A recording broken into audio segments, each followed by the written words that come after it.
இனிய காலை வணக்கம் நண்பர்களே. மரணத்தை தவிர்ப்பது எப்படி? இந்த ஒரு கேள்வி ஆதிகாலம் தொட்டு இன்று வரைக்கும் நிலவுகிறது. இதற்காக யோக வசிஷ்டம் என்னும் சொல்லப்படும் ராம கீதையிலிருந்து ஒரு பெருங்கதை சொல்ல இருக்கிறேன். வசிஷ்டர் ராமனுக்கு சொன்ன லீலாவின் கதை. ஒரு காலத்தில் பத்மராஜன் ஒரு ராஜா பூமி அரசாள்றார்.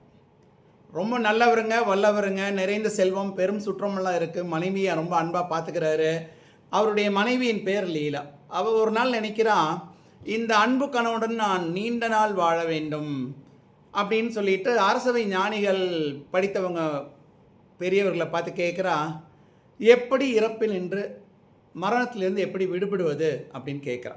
ஞானிகள் பதில் என்னென்னா, தவம் செய்தால் மட்டும் மரங்களை பெற முடியும், ஆனால் அப்பொழுதும் இறப்பு என்பது தவிர்க்க முடியாது. Excuse me. லீலா ஞானத்திற்கு அதிபதியான சரஸ்வதி தேவியை நோக்கி பல நாள் தவம் இருந்தால் சரஸ்வதி தேவி நேரில் தோன்றினால், உன் தவத்தால் மகிழ்ந்தேன், உனக்கு என்ன வரம் வேண்டும்னு கேட்குறா. லீலா 2 வரங்கள் கேட்குறா. அந்த மகாராணி லீலா 2 வரங்கள் கேட்கிறா. வரம் 1, என்னுடைய கணவன் இறந்தால் அவனுடைய உடல் கெடாமல் அவன் ஆன்மா எந்த சந்தர்ப்பத்திலும் அந்த உடலுக்கு திரும்பி வர வேண்டும். நான் வாழும் இந்த மண்டபத்தை விட்டு வெளியே சென்றாலும் நான் கேட்குறப்ப திரும்பி வரணும். வரம் நம்பர் 1. வரம் நம்பர் 2, நான் நினைக்கும் பொழுது நீ தோன்றி உன்னை பார்க்க இயல வேண்டும், எனக்கு அனுமதி வேணும் அப்படின்னு. சரஸ்வதி தேவியும் இவங்க ரொம்ப வெகு நாட்கள் தவம் இருந்ததுனால வரம் கொடுத்துட்றாங்க. காலச்சக்கரம் சொல்லலுது. மன்னர் பத்மராஜன் ஒரு நாள் இறந்து போகிறார். லீலா மிகவும் வருந்துறாங்க. சரஸ்வதி தேவியை வேண்டுகிறாள், அம்மா உன்னை நான் பார்க்க வேண்டும்.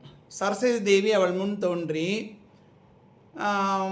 திரும்பி இந்த ஆன்மா இப்போ பரவலியில் கலந்துருச்சு, அது பழையபடி இந்த உடலுக்கு வரணும், அதுக்கு என்ன செய்யணும்னு. சரஸ்வதி தேவி அவள் முன் தோன்றி, மன்னர் உடலை பூக்களால் மூடி இந்த அறையிலேயே வை, மன்னர் மறுபடியும் உன் கணவர் ஆவார் அப்படின்னு சொல்லி வரம் கொடுத்துட்டு மறைஞ்சது. சரஸ்வதி தேவி மறைஞ்சு போகிறான். லீலா சரஸ்வதி தேவி கூறியபடி மன்னரின் உடலை பூக்களால் மூடி வைத்தாள். அதாவது நம்ம இப்போ இன்றைக்கி செய்கிறோம் இல்லையா, பாமிங் மாதிரி, அது மாதிரி. அதாவது என்னென்னா அந்த பாடம் பண்ணுறது அப்படிங்கிற மாதிரி, அது மாதிரி ஒன்று பண்ணி அந்த பாம்பிங் பண்ணி அதை சரி பண்ணி வைக்கிறாள்.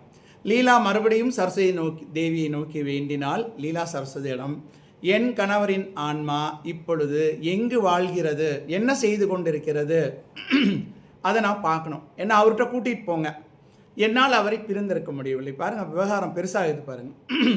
சரஸ்வதி தேவியுடைய பதில் என்னென்னா, லீலா, ஆகாசங்கிறது 3 வகை. சித் ஆகாசம், அதாவது நம்ம மனசு. சிதாகாசம் அப்படிங்கிறது நம்ம நினைவு. வெளிங்கிறது ஆகாயம், ஓப்பன் ஸ்பேஸ். இதில் இந்த நடுவில் இருக்கு பாருங்கள், சிதாகாசம், அது மிகப்பெரியது. நீ மனத்தின் எண்ணங்களை கட்டுப்படுத்தினால் நிர்விகல்ப சமாதியில் எண்ணங்கள் அற்ற நிலை உண்டாகும். இந்த நிலையில் அஷ்டமா சித்திகள் கைகூடும், அதன் பயனாக எல்லாவற்றையும் காண முடியும் அப்படின்னு கூறுறோம். லீலாவும் தியானத்தில் அமர்ந்து நிர்விகல்ப சமாதி நிலை அடைகிறாங்க.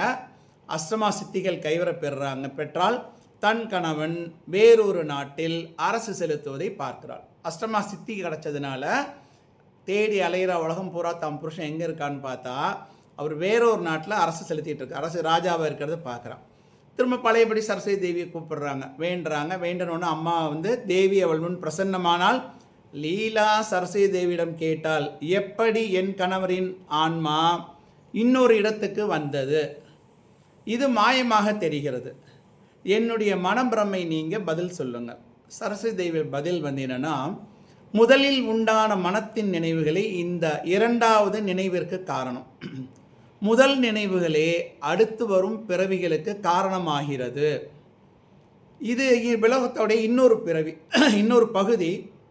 கிரிகிரமான ஒரு கிராமம் வேற ஒரு இடத்துல. நான் இப்போ சரஸ்வதி தேவி மகாராணி லீலாவுக்கு ஒரு கதை சொல்கிறாங்க. உலகத்தின் இன்னொரு பகுதி, அந்த கிரிகிரமான ஒரு கிராமம். அங்கே வசிஷ்டர்னு ஒரு பிராமணர் வசிக்கிறாரு. அவருடைய மனைவி பேர் அருந்ததி. அவள் கணவனை மிகவும் நேசித்தாள். அவளும் இதே மாதிரி ஒரு வரம் கேட்குறா சரஸ்வதி தேவிகிட்ட. என் கணவர் இறந்தால் அவர் ஆன்மா இந்த அறையை விட்டு வெளியே செல்லக்கூடாது அப்படின்னு. நானும் வரமளித்தேன்.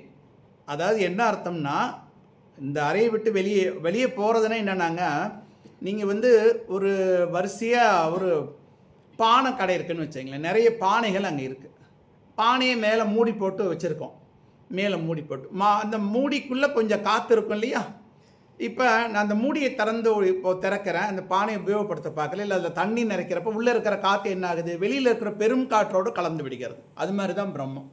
அதனால் இவங்க சரியாக புரிஞ்சிக்காமல் கேட்குறாங்க அப்படிங்கிற அர்த்தத்தில் அவன் என்ன பண்ணுறான்னா, அந்த சரஸ்வதி அம்மா வந்து இவங்களுக்கு வந்து ஒரு சரி நான் வரம் கொடுத்துட்டேன் அப்படின்னு. கணவர் இறந்தால் அவர் ஆன்மா அந்த ஒரு அறையை விட்டு வெளியே செல்லக்கூடாதுன்னு வேண்டிக்கிறா. ஆனால் என்ன பாசிபிலிட்டினா, அந்த ஆன்மா பரவழியில் கலந்து விடும். ஆனால் அதே ஆன்மா இன்னொரு இடத்துல இன்னொரு உடம்புக்குள்ளே புகுந்து கொள்ள வாய்ப்பு இருக்கிறது. இது இவ்வளோ சொல்லி அவளுக்கு புரிய வைக்க முடியாதுன்னு சரி நான் வரம் கொடுத்துட்டேன். ஒரு நாள் அந்த பிராமணர் இறந்து போகிறார். அவருடைய ஆன்மா அந்த அறையிலேயே இருக்கிறதா இவன் நினச்சிட்டு இருக்கா, அந்த அருந்ததிங்கிறவங்க. அவருடைய மனைவியும் மிகவும் வருத்தப்பட்டு இறந்து போகிறார். அந்த கிராமம், அந்த வீடு இன்னும் அப்படியே இருக்கிறது. நம்ம பாருங்கள், நம்ம ட்ரெயினில் போகிறப்ப, எக்ஸ்பிரஸ் ட்ரெயினில் போகிறப்பையோ வரப்பையோ பார்த்திங்கன்னா அங்கங்கே நிறைய கிராமங்கள் இருக்கும், நிறைய வீடுகள் இருக்கும், பழைய வீடுகள் இருக்கும், ஆள் புழங்காத வீடுகள் இருக்கும். இல்லை நம்ம இருக்கிற இடங்கள்லேயே சில இடங்கள் புழங்காத வீடுகள் இருக்கும், சுற்றி காம்பவுண்ட் இருக்கும், உள்ள ஆள் நடமாட்டமே இருக்காது. இது மாதிரி அங்கே ஒவ்வொரு வீட்டிலையும் எத்தனை கதை இருக்குது யாருக்கு தெரியும்? சரி, இப்போ அவள் சொல்கிறா, இது என்னென்னா சரஸ்வதி தேவி மகாராணி லீலாவுக்கு சொல்கிறது. அந்த மாதிரி வசிஷ்டர்னு ஒரு பிராமணர் இருந்தார், அருந்ததின்னு அவர் மனைவி இருந்தால். இவங்க 2 பேரும் ரொம்ப விரும்பினாங்க. அருந்ததி என்கிட்ட வரம் கேட்டா. என்ன வரம் கேட்டானா, என் கணவரின் ஆன்மா அவர் இறந்ததுக்கப்புறம் இந்த அறையை விட்டு வெளியே போகக்கூடாதுன்னு கேட்டால். நானும் சரின்னு சொல்லி வச்சேன். இப்போ வந்து அவர் இறந்து போகிறாரு, மனைவி இறந்துடுறா அப்படின்ட்டு கண்டினியூஷன் ஆஃப் த ஸ்டோரி பாருங்கள். பிராமணரின் ஆசையால் அவன் ஒரு அரசனாக பிறந்தான். அந்த வசிஷ்டருடைய ஆசையால், இது நான் சொல்லலைங்க, ராமகீதையில் இருக்குது. பிராமணரின் ஆசையால் அவன் ஒரு அரசனாக பிறந்தான். அவர்தான் உன் கணவன் பத்மராஜன், அவரின் மனைவி அருந்ததி தான் நீ. அப்போ நம்ம முதல்ல ஆரம்பித்தோம்ல, பத்மராஜன் ஒரு ராஜா இருந்தார், லீலான்னு அவருடைய ஒரு மகாராணி இருந்தா அப்படின்னு ஆரம்பித்தோம் இல்லையா? இது அவங்களுடைய பூர்வ கதை. அவங்க 2 பேரும் பூர்வத்தில் என்னவா இருந்திருக்காங்க, இந்த மாதிரி அந்த வசிஷ்டராகவும் அருந்ததியாகவும் இருந்திருக்காங்க அப்படின்ட்டு. பிராமணரின் ஆசையால் அவன் ஒரு அரசனாக பிறந்தான். அவன்தான் உன் கணவன் பத்மா, அவரின் மனைவி அருந்ததி தான் நீ அப்படின்ட்டு. இவை யாவும் மனத்தின் நினைவுகள் அப்படின்னு சொன்ன உடனே லீலாவுக்கு ஒரு மாதிரி மனசு சரியில்லை, இந்த பதில் பிடிக்கல. லீலா சரஸ்வதி தேவியிடம் கேட்கிறாள், நீங்கள் கூறுவது பொய், என்னால் நம்ப இயலவில்லை, செய்தியும் ஒன்றுக்கொன்று முரணாக உள்ளது. சரஸ்வதி தேவி ரொம்ப அமைதியாக சொல்கிறாங்க, அறிவுள்ள அழகிய பெண்ணே, நான் பொய் சொல்ல மாட்டேன், உண்மையை கேள். நான் கூறியவை யாவும் சிதாகாசத்தில், உன் மனசில் நினைவில் காணப்படுபவை. இறக்கும் பொழுது நினைவுகள் அழிந்து விடுகின்றன, புதிய பிறப்பின் பொழுது அவை ஞாபகம் இருப்பதில்லை. நிர்விகல்ப சமாதியில், இப்போ நிர்விகல்ப சமாதியெல்லாம் கற்றுக்கிட்டு அஷ்டமா சித்திகள்லாம் பெற்றுட்ட இல்லையா, அந்த சமாதியில் உடலில் நினைவுகள் கிடையாது, அது பிரம்ம நிலை. நீ உன் உடலை பற்றி நினைத்து கொண்டதால் பிரம்மத்தை உணர முடியாது அப்படின்ட்டு. இப்போ நீ நிர்விகல்ப சமாதியில் இருக்கிறதுனால விடுதலை பெற்றவள், அந்த நிலையில் நீ வேறு உலகங்களை காண முடியும் அப்படின்னு சொல்லிட்டு. இப்போ என்ன, இப்போ சரஸ்வதி சொல்லி முடித்த உடனே லீலா என்ன பண்ணுறாங்க, பழையபடி அவங்க தியானம் பண்ணி, மகாராணி லீலா தியானம் பண்ணி தன்னுடைய நிர்விகல்ப சமாதி நிலைக்கு போகிறாங்க. போயிட்டு தன் சூக்ஷ்ம தேகத்துடன், நுண் உடலுடன், பாடி எங்கேயே தாங்க இருக்கும், நுண் உடலுடன் சரஸ்வதி தேவியுடன் சேர்ந்து உலகின் பல பாகங்களில் சஞ்சாரம் செய்கிறாங்க. ஏன்னா now she is liberated செய்கிறாங்க. வசிஷ்டர் என்ற இப்போ என்ன பண்ணுறாங்க, முதல்ல எங்கே போவாங்கன்னு சொல்லுங்கள், தன்னுடைய ப்ரீவியஸ் பர்த்தில் வசிஷ்டராகவும் அருந்ததியாகவும் வாழ்ந்தாங்க இல்லையா, அந்த வீட்டுக்கு போய் பார்க்கலான்னு போகிறாங்க. வசிஷ்டர் என்ற பிராமணர் வசித்த வீட்டிற்கு சரஸ்வதி தேவியும் லீலாவும் போகிறாங்க. அங்கே போய் என்ன பண்ணுறாங்க, இந்த மாதிரி நுண் உடலில் இருந்தால் சரியாக வராது இல்லையா, அதனால் தாம் விரும்பும் மனித வடிவம் எடுத்தனர். அந்த வீட்டில் அவர்கள் இருவரும் ஒரு இளைஞரை பார்க்குறாங்க. ஜேஷ்ட சர்மா அப்படின்னு ஒரு இளைஞர் அங்கே இருக்கான். அவன் ரொம்ப வருத்தத்தில் இருக்கான். அவன் யாருன்னா வசிஷ்டர் அருந்ததிக்கு பிறந்த மகன். அவன் உடனே இவங்களுடைய லட்சணம் சரஸ்வதி தேவியில் வரா, அதனால் இவங்களுடைய அழகு லட்சணத்தை பார்த்துட்டு இவர்களை வரவேற்று அந்நியராக இருந்தாலும் ரொம்ப அழகாக லட்சணமாக இருக்காங்க, தெய்வீகமாக தெரிகிறாங்கன்னு சொல்லி வரவேற்று வணக்கம் கூறுறான். அவன் சொல்கிறான், இந்த வீட்டில் என் பிராமண தாய் தந்தையர் இருவரும் வாழ்ந்து இறந்து விட்டனர், நான் பெரும் துயரத்தில் இருக்கிறேன் அப்படின்னு. உடனே லீலாவுக்கு மனசு கேட்கல, அவங்களுக்கு சொல்லவும் முடியாது பாருங்களேன். நான் இந்த மாதிரி நான் தாண்டா உன் பூர்வ ஜென்ம தாயின்னு சொல்லவா முடியும்?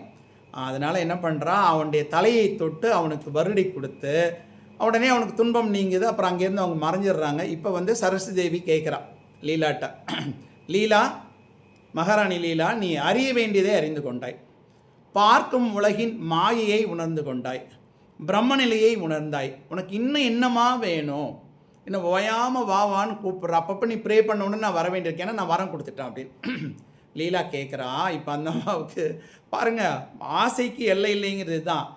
என் கணவர் ஆளும் ராஜ்யத்தை நான் பார்த்தேன். என் கணவர் வந்து ஒரு புதுசாக ஒரு ராஜ்யம் ஆண்டுட்டுருக்காருன்னு சொன்னீங்க, அந்த ராஜ்யத்தை பார்த்தேன். ஆனால் அவரால் என்னை பார்க்க முடியவில்லை. ஆனால் என் முற்பிறவி குழந்தைகளை நான் பார்க்க முடியுது. அதாவது யார், அந்த ஜேஷ்ட சர்மாவை நான் பார்த்தேன், அவன் தலையை வருடி கொடுத்தேன், அவன் கூட பேசினேன்.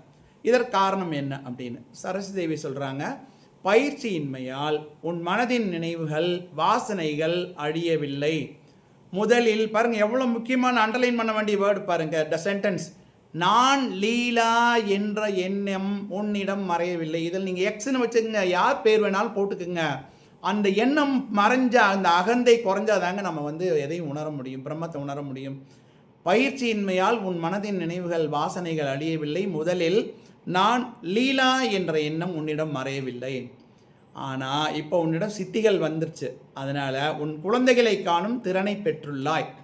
நீ இப்பொழுது உன் கணவனின் ராஜ்யத்திற்கு சென்றால் அவனுடன் நீ பேசலாம்.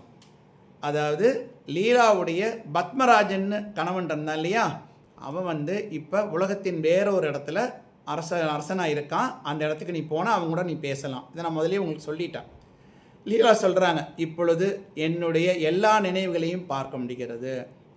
நான் பிரம்மத்திலிருந்து பிறந்தது முதல் சுமார் 800 பிறவிகள் எடுத்தேன். இப்போ 3 ஜென்ம கதை தான் நம்ம பேசிகிட்டு இருக்கோம். ஆனால் அவங்க பழசையே சொல்கிறாங்க, 800 பிறவிகள் எடுத்துள்ளேன், அவைகளை காண முடிகிறது. மனிதன், மிருகம், பறவை, அரசன், தாவரங்கள், பூச்சிகள் என பலவிதமான பிறவிகள். இப்போ நீங்கள் 800 ஜென்மம்னா என்ன புரிஞ்சுக்கணுன்னா, சில இப்போ ஈசலுக்கு வந்து ஒரு நாள் தான் சொல்லுவாங்க. அது வரும், மழை பெஞ்ச உடனே எங்கேருந்தோ வரும், வந்து நம்ம வீட்டில் எல்லா லைட்டுக்கிட்டையும் சுற்றும், கொஞ்ச நேரம் கழிச்சு ரெக்க பிரிஞ்சு போகும், அதுக்கப்புறம் அது ஊறும், அதுக்கப்புறம் ஒன்று நம்மளே கூட்டி போட்டுருவோம், இல்லை அது இறந்து போகும், ஏதோ ஒன்று நடக்கும். இது மாதிரி எண்ணற்ற பிறவிகள், அந்த டைம் ஸ்பேன் வந்து எல்லாம் வித்தியாசம் வரும். இப்படி பேசிக்கொண்டே சரஸ்வதி தேவியும் லீலாவும் யோக பலத்தால் ஆகாயத்தில் பிறந்து லீலாவின் கணவர் வாழும் அரண்மனை அடைந்தனர். அதாவது பத்மராஜன்கிறவன் இறந்து அவர் வந்து இப்போ வேற ஒரு இடத்துல ராஜாவாக இருக்கார், அந்த இடத்துக்கு வராங்க. மீண்டும் மனித உருவம் பெற்றனர். இப்போ அவர் என்ன செய்கிறான், க்யூரியாசிட்டி லீலாவுக்கு, நம்மளுடைய பூர்வீக ஜென்ம கணவன் இப்போ என்ன செய்கிறான் அப்படின்னு பார்க்கலான்னு பார்த்தா, இந்த நிலையில் அந்த ஸ்டேஜில் அங்கே ஒரு சின்ன காம்ப்ளிகேஷன் பாருங்கள். பக்கத்து நாட்டு ராஜா வந்து இந்த நாட்டு மேலே படையெடுத்திருக்கார். அதனால் ராஜா என்ன பண்ணுறாரு, அந்த டென்ஷனில் தன்னுடைய சேனாதிபதிக்கு கட்டளைகள் பிறப்பு, இதை செய்யுங்க, அதை செய்யுங்க, இப்படி வியூகம் வகுக்கணும், அப்படி செய்யணுன்ட்டு எல்லாம் சொல்லிட்டு படுக்கை அறைக்கு போகிறாரு. படுக்கை அறைக்கு போகிறப்ப அங்கே பார்த்தா அவருடைய முதல் பிறவி மனைவி லீலாவையும் சரஸ்வதி தேவியும் பார்க்குறாரு. தன்னுடைய முற்பிறவி மனைவி லீலாவையும் சரஸ்வதி தேவியும் பார்க்குறாரு. இதில் லீலாவுக்கு அவருக்கு அடையாளம் தெரியல, ஏன்னா பழசெல்லாம் மறந்து போச்சு. ஆனால் சரஸ்வதி தேவியுடைய தெய்வீக லட்சணத்தை பார்த்து ஆச்சரியப்பட்டு வணங்குறார். உடனே என்ன பண்ணுறாங்க, சரஸ்வதி தேவி, மகனை இங்கே வான்னு கூப்பிட்டு அவருடைய நெற்றி போட்டை லேசாக தேய்ச்சி விட்றாங்க. இங்கே தேய்ச்சி விடுவாங்க, இங்கே பீனியல் கிளாண்ட் இருக்குது, 3வது கண் எல்லாம். ஸோ நெற்றி பொட்டை தொட்டார், இங்கே தொடுறா. அவனுக்கு பழைய நினைவுகள் வந்தன, போன ஜென்மம் ஞாபகம் வந்தது. வேறு உடம்புடன் லீலாவுடன் வாழ்ந்ததை அவன் நினைவுபடுத்தி கொண்டான். இப்போ சரஸ்வதி தேவி சொல்கிறா, நீ முற்பிறவியில் லீலாவுடன் கூடி வாழ்ந்தாய், இறந்தவுடன் உன் நினைவுகள் அழிந்தன. இப்பொழுது புதிய வாழ்க்கையில் 70 வருடங்கள் ராஜாவா வேறொரு ராஜாவா வாழ்ந்துள்ளதாக நீ நினைக்கிறாய். ஆனால் அவை யாவும் மாயையே. நீ பிறக்கவும் இல்லை, இறக்கவும் இல்லை, உலகம் பூராவும் உள்ள பிரம்மத்தின் அங்கம் நீ என்று உணர்வாய். அப்படின்னு உடனே ராஜா சரஸ்வதி தேவிகிட்ட கேட்குறான். இப்போ உடனே இன்னொரு க்யூரியாசிட்டி வந்துடும் பாருங்கள். இந்த மாதிரி தெய்வங்கள் கிட்டக்க வந்தாலே நம்ம நிறைய கேள்வி கேட்போம். நான் எப்பொழுது இந்த உடலை நீர்ப்பேன், எப்பொழுது பத்மராஜன் உடலை மீண்டும் அடைவேன்? எல்லா கதையும் கேட்ட உடனே அவன் கேட்குறான், இந்த உடல் நான் எப்போ இதிலேருந்து விடுபட்டு பத்மராஜன் உடலுக்கு போனால் தான் நான் லீலாவோட வாழ முடியும், மூத்த லீலாவோட அப்படின்னு சொல்லிட்டு. அப்படி கேட்டவுடனே சரஸ்வதி தேவி சொல்கிறான், இந்த போரில் நீ கொல்லப்படுவாய். எப்படி பாருங்கள், எவ்வளோ பயங்கரமான விஷயமா இருக்குது பாருங்கள். நீ உன் பழைய ராஜ்யத்தை அடைவ. வசிஷ்டர் மேலும் சொல்கிறாருங்க, இது வந்து வசிஷ்டர் ராமருக்கு சொல்லிகிட்டு இருக்கிறத நான் உங்களுக்கு சொல்லிகிட்டு இருக்கேன். நல்லா புரிஞ்சுக்கங்க, வசிஷ்டர் ராமருக்கு சொல்கிறாரு, அதை நான் உங்களுக்கு சொல்கிறேன். அப்பொழுது சேவகன் வந்து எதிரி மன்னன் அரண்மனைக்குள் நுழைந்து விட்டதாக கூறின உடனே மன்னரின் மனைவி அந்த அறைக்குள் நுழைந்தால் அந்த இப்போ இருக்கிற பிரசன்ட் ராஜா இருக்கார் இல்லையா, சண்டைக்கு போகிறாரு, அந்த ராஜாவோட மனைவி வர, அவளும் லீலா மாதிரியே இருக்கான். அட என்ன ஆச்சரியம், அவளும் லீலா மாதிரியே, அந்த மூத்த லீலா மாதிரியே இருக்கான். நம்மளுடைய மூத்த லீலா இப்போ சரஸ்வதி தேவிகிட்ட கேட்குறான், என்னங்க இந்த ராணி என்ன மாதிரியே இருக்காளே அது எப்படி அப்படின்னு. அதுக்கு சரஸ்வதி தேவி கூறுறான், உன் கணவன் பத்மராஜன் இறக்கும் பொழுது மனத்தில் நான் நினைத்தபடி இங்கே நடைபெறுகிறது. அவன் சாகிறப்ப உன்னை நினச்சிட்டே தான்ப்பா செத்தான், என்னுடைய அழகிய மனைவி, என்னுடைய ஆரியூர் மனைவி, என்னுடைய அன்பு மனைவி நினச்சி செத்தான் இல்லையா. அதனால் அதே மாதிரி அந்த எண்ணங்களே வடிவம் பெறுகின்ற இந்த ஜென்மத்தில் அவனுடைய பெயர் விதுரதா. அந்த விதுரதாங்கிறது என்னது, இப்போ நம்ம பேசிகிட்டு இருக்கிற நேரில் காணப்படும் நிகழ்கால மன்னர், அவர் பேர் விதுரதா. அவர் மீண்டும் பத்மராஜனின், அதாவது பழைய அரசரின் உடலை அடைவார் அப்படின்னு சொல்கிறார். யார்? சரஸ்வதி தேவி. மேற்கொண்டு வசிஷ்டர் சொல்கிறார் ராமர்கிட்ட, விதுரதா மன்னன் சரஸ்வதி தேவியை வணங்கினான், கவசம் அணிந்து போருக்கு சென்றான். மூத்த லீலா இளைய லீலா 2 பேரும், இப்போ 2 லீலா இருக்காங்கங்க. ஒரிஜினலாக இருந்த மூத்த லீலா, அதாவது பத்மராஜனுடைய வாழ்ந்த லீலாவும், அவன் இறந்தப்ப அந்த லீலாவையே ஞாபகத்தில் வச்சுட்டு இருந்தனால இப்போ இருக்கான்லேயே விதுரதா மன்னன்கிறவன், அவனுடைய மனைவி லீலாவும், 2 பேருமே லீலா. நம்ம வித்தியாசம் படுத்துறதுக்காக மூத்த லீலா இளைய லீலான்னு வச்சுக்குவோம். மூத்த லீலா இளைய லீலா இருவரும் சரஸ்வதி தேவி வேண்டினார்கள். என்ன வேண்டாங்கன்னா, அம்மா தாயே, இந்த விதுரதா இந்த போரில் எதுக்காக சாகணும்? நீங்கள் எவ்வளோ பெரிய ஆள் இருக்கீங்க எங்கள் கூட, நீங்கள் நினச்சா எவ்வளோ மாற்றத்தை உண்டாக்கலாம். ஏன் மன்னன் விதுரதா இன்ற போரில் வெற்றி பெறக்கூடாது? எதற்காக ஒரு உயிர் திறக்க வேண்டும்? தயவு செய்து கூறுங்கள். சரஸ்வதி தேவி கூறுறா பாருங்கள், என்ன ஒரு சென்டென்ஸு, என்ன ஒரு பேசேஜ் பாருங்கள். எதிரி மன்னன் வெற்றியை என்னிடம் வேண்டினான். இவனுக்கு முன்னாடி அவன் வேண்டிட்டாங்க. விதுரதா கூப்பிட்றதுக்கு சொல்கிறதுக்கு முன்னாடி, ப்ரேயருக்கு முன்னாடி அவர் வேண்டிக்கிட்டார், எனக்கு வெற்றி வேண்டும்னு அந்த ராஜா வேண்டிக்கிட்டான். அவனுக்கு கொடுத்துட்டான், அந்த வரம் கொடுத்துட்டான். ஆனால் விதுரதா இருக்கான் இல்லையா, இந்த மூத்த லீலா இளைய லீலா, அவங்க அந்த இளைய லீலாவுடைய கணவன் தற்கால மன்னன், அவன் வந்து என்னிடம் முக்தியை வேண்டினான். வெற்றி கேட்டவனுக்கு வெற்றியையும் முக்தி கேட்டவனுக்கு முக்தியையும் கொடுத்திருக்கிறேன், அதனால் விதுரதாவுக்கு நான் முக்தியை கொடுக்கிறேன் அப்படின்னு சொல்லவே போர்க்களத்துலேருந்து நியூஸ் வருதுங்க, ராஜா இறந்து போயிட்டார் சண்டையில் அப்படின்னு சொல்லிட்டு. ஸோ அப்போ வந்து விதுரதா அரசனின் உயிர் பிரிவதை பார்த்த இளைய லீலா சரஸ்வதியிடம், நான் இவரை விட்டுட்டு என்னால் இருக்க முடியாதுங்க, அவர் இறந்துட்டு நான் மட்டும் எதுக்குங்க இருக்கேன், நானும் என் கணவர் உயிரோடு செல்வேன்னு சொல்லி தன் இறந்து அந்த உயிரோடு அவள் கலந்து செல்கிறார். ராஜா, அதாவது விதுரதா ராஜாவும் இளைய லீலாவுடைய 2 ஆன்மாக்கள் அங்கேருந்து விலகி போகுது. இப்போ விதுரதா அரசனின் அந்த ஆன்மா எங்கே போகும்? முன்பு அரண்மனையில் பழைய இடம், வேறொரு இடம், கதையின்றி தொடக்கத்தில் ஒரு ராஜா சொன்னோம் பார்த்தீங்களா, அந்த அரண்மனையில் வைக்கப்பட்டிருந்த பத்மராஜனின் உடலில் புகும் நிலையில் போகிறார். விதுரதா அரசனின் ஆன்மா அந்த பத்மராஜனின் உடலில் உள்ளே புக இருக்கிற நிலையில் லீலாவும் சரஸ்வதி தேவியும் இந்த இடத்துக்கு போகிறாங்க. போன உடனே மன்னருக்கு அருகில் இளைய லீலா நின்று கொண்டிருப்பதை பார்க்குறாங்க. ஆனால் மூத்த லீலாவின் உடம்பு அங்கே காணும்.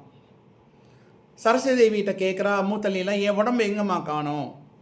அங்கே நிற்கிறது வந்து இளைய லீலா தான் நிற்கிறா, ஏன் உடம்பை காணோம், என்ன ஆச்சு அப்படின்னு. அதுக்கு சரஸ்வதி தேவி சொல்கிறாங்க, நீ வந்து நிர்விகல்ப சமாதி நிலையில் இருந்தப்ப உன் உடல் கட்டை போல் ஆயிற்று, உடல் குளிர்ந்துருச்சு, நீ இறந்து விட்டதாக நினச்சி உன் உடலை மக்கள் எரித்து விட்டார்கள். ஆகவே இப்பொழுது நுண் உடலில், சூக்ஷ்ம உடலில் தான் நீ காணப்படுவாய், உன் மனத்தின் வாசனைகள் அழிந்து விட்டன. ஆகவே பூத உடல், அதாவது நம்ம இந்த பாடி, ஃபிசிக்கல் பாடி அழிந்து விட்டது. சரஸ்வதி தேவியும் முதல் லீலாவும் தங்கள் உருவத்தை இளைய லீலாவிற்கு காட்டினார்கள். அவளுக்கு ரொம்ப ஆச்சரியம், என்னடா இதெல்லாம் நடந்திருக்கு, என்னென்னமோ நடந்திருக்கு அப்படின்ட்டு.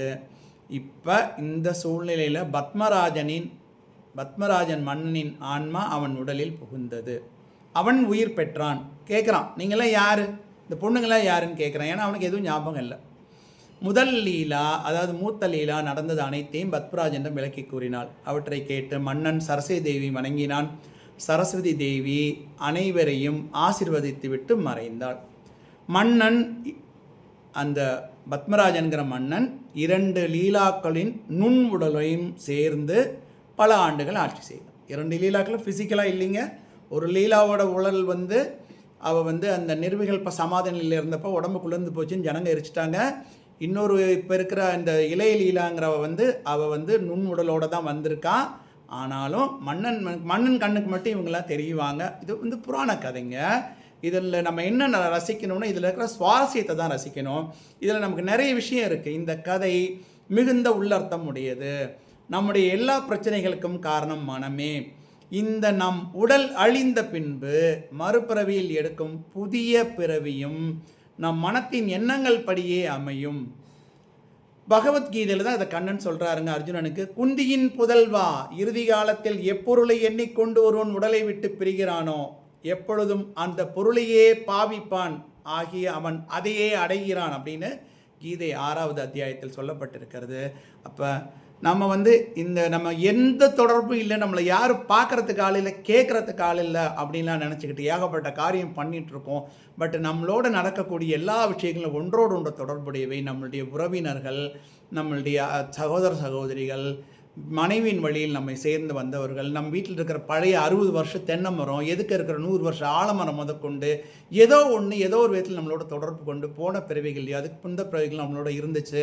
ஆகவே இவை எல்லாமே நம் செயல்களுக்கு சாட்சிகளாக இருக்கின்றன. நாம் மனசாட்சிப்படி நல்லபடியாக நடந்து கொள்ள வேண்டும் என்று இந்த கதை உணர்த்துகிறது. ஸோ ராமகீதை என்னும் யோக வசிஷ்டத்தில் ஒரு காம்ப்ளிகேட்டட் ஸ்டோரியை உங்களோட என்னால் முடிஞ்ச அளவுக்கு தெளிவாக சொல்ல முயற்சி பண்ணி சொல்லி முடித்திருக்கிறேன். நன்றி, வணக்கம். இதுக்கு ஒரு நேரம் அலாட் பண்ணி ஏதோ ஒரு சந்தர்ப்பத்தில் பாருங்கள், விட்டு பாருங்கள். ஆனால் இதில் நிறைய உள் விஷயம் இருக்குங்கிறத கேட்டுக்கிறேன். நன்றி, வணக்கம்.